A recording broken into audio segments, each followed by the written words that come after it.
Good morning everyone, কেমন আছো সবাই? আশা করছি সবাই ভালো আছো, আমরাও ভালো আছি। নতুন আরও একটি ব্লগে তোমাদের অনেক অনেক ওয়েলকাম। দেখো, দুটো হাঁড়ি বসিয়ে রেখেছি, একটাতে জল তুলে রাখবো আর একটাতে ভাত করব। তো আজকে আর বাটি করে চাল ধুচ্ছি না, আজকে একেবারে হাঁড়ি করে চাল ধুয়ে ভাতটা বসিয়ে দেবো। তো দেখো, চাল নিয়ে নিচ্ছি। তা আমাদের দু ডিপে চাল নিলে আমাদের মোটামুটি ভালোভাবে হয়ে যায়, উল্টে মাঝে মাঝে ভাত রয়েও যায়। তো এই তো নিলাম।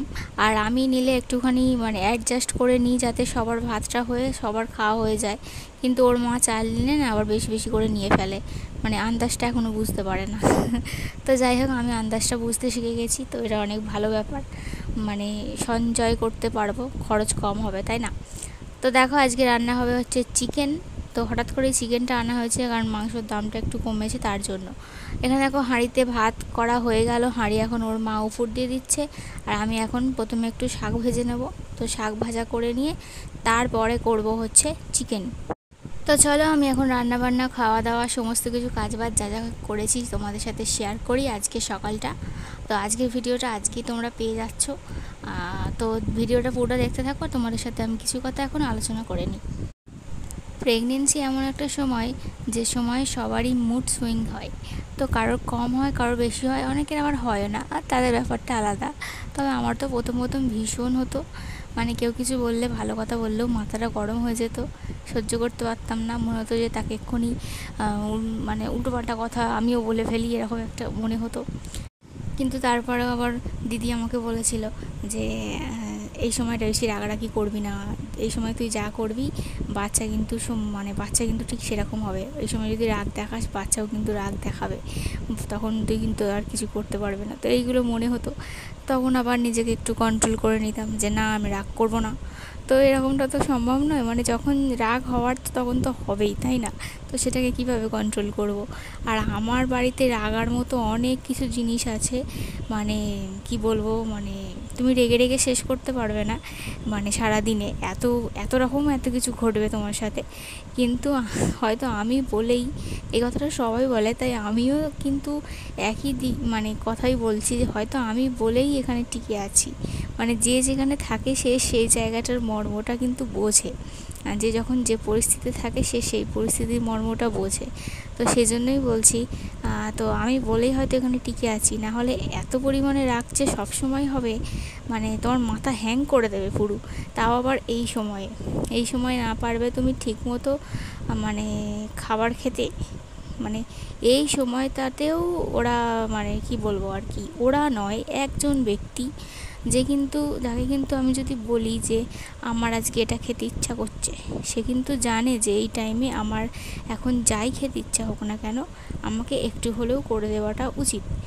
তাও কিন্তু পরের দিনে সে জিনিসটা তো আনবেই না, পরের দিন তো ছাড়ো, আনবেই না। যখন লাস্টে থাকতে পারবো না, রুদ্রকে যখন বলবো আনতে, তখন যদি রুদ্র নিয়ে আসে, তখন বলবে কি, হ্যাঁ আমাকে আনতে বলেছিল, এই এত দাম, এই এখন ভালো হবে না জিনিসটা, তাই জন্য আনিনি। এরকমভাবে কথাবার্তা। তো ভালো হোক চাই নাই হোক, আমি এখন খেতে চেয়েছি, আমার এখন খাওয়ার দরকার, আমার এখন এই জিনিসগুলো খেলে ভালো লাগবে, তো তুমি আমাকে এনে দেবে। তুমি কি তোমার নিজের জন্য আনছো? ভালো খাবার খারাপ খাবার সেটা না হয় আমিও বুঝে নেবো, তাই না? আর সবাই তো সব জিনিসটা ভালো খারাপটা বিক্রি করে না, কেউ কিছু কিছু তো মানুষ ভালোটাও বিক্রি করে। কিন্তু আমি যদি এই টাইমে আমার মাকে বা বাপিকে কিছু যদি আনতে বলি না, সঙ্গে সঙ্গে হয় পরের দিনে যদি পারে তো এনে দেয়, এখনও পাঠিয়ে দেয় কিনে। আর না হলে যদি কিছু রান্না করে খাওয়াতে বলি, হয়তো এক সপ্তাহ টাইম লাগে, তার মধ্যে কিন্তু রান্না করে মা ঠিকই পাঠিয়ে দেয়। তোমরা হয়তো লক্ষ্য করে দেখেছো যে মা যা যা পাঠায়, বাপি যা যা পাঠায়, আমি তো সবটাই তোমাদের সাথে শেয়ার করি, তোমরা তো দেখেইছো, তাই না? তো তাহলে সে যে গেলে পারছে, তাই তুমি কেন পারছো না? তার তুমি ইচ্ছা করে সেটা করতে চাইছো না। এই জিনিসগুলো কিন্তু পরে ঠিকই আমার মনে থাকবে। প্রেগনেন্সির সময় কেউ যদি কাউকে কষ্ট দেয়, সেই প্রেগনেন্ট মা কিন্তু সারা জীবন সেটাকে মনে রাখে। আর আমার তো সমস্ত কথা একদম মুখস্থ, আমার সাথে এতদিনে যা যা হয়েছে, আর এখনও অবধি যা যা চলছে আমার সাথে, তো সবটাই আমার মনে থাকবে, কিছু কিন্তু আমি ভুলবো না। যখন সময় আসবে তখন ঠিকই ফেরত পেয়ে যাবে। তো যাই হোক, এখানে দেখো বিড়ালকে খাইতে দেওয়া হয়েছে, বিড়াল তো খেয়ে নিল, আমাদের তো খাওয়া হয়ে গেছে। এখানে বাসন ধুচ্ছি, বাসনটা ধুয়ে উপর করে দিচ্ছি। রুদ্র আমার সাথে খেয়েছে। এখন 1:30 মতো বাজে। কদিন ধরে ধরেছে 2 দিন কারেন্ট থাকে না। আগের দিনে না রাত্রি মানে বিকাল থেকে 2টো থেকে কারেন্ট নেই, দুপুর 2টো থেকে কারেন্ট নেই। কারেন্ট এলো 8:30টার সময়। রুটি হয়ে গেল, তখন কারেন্টটা এলো। তাই বিকালের ভিডিও তোমাদের সাথে কিছুই শেয়ার করতে পারিনি আগের দিনে। আর আজকে যা বাবা কারেন্ট এসছে, আজকেও কারেন্ট গিয়েছিল 9:30টার সময় সকালে। তো ভাবছিলাম যে কী করে ঘুমোবো, আজকেও মনে দুপুরে ঘুম হবে না।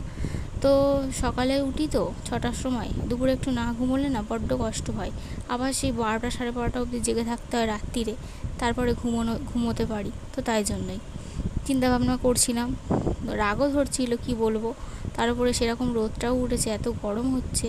তো তারপরে দেখলাম যে ওই মোটামুটি 1:30টার দিকে কারেন্ট দিয়ে দিয়েছে। তো খাওয়া দাওয়া করে রুদ্র বেরিয়ে গেছে কাজে, আমি একটুখানি এখন ঘুমোচ্ছিলাম। ঘুম থেকে উঠে ঝাঁট দিলাম, দেখতেই তো পাচ্ছ বিকাল হয়ে গিয়েছে। ঝাঁটটার দিয়ে মুখ টুক ধুয়ে এলাম।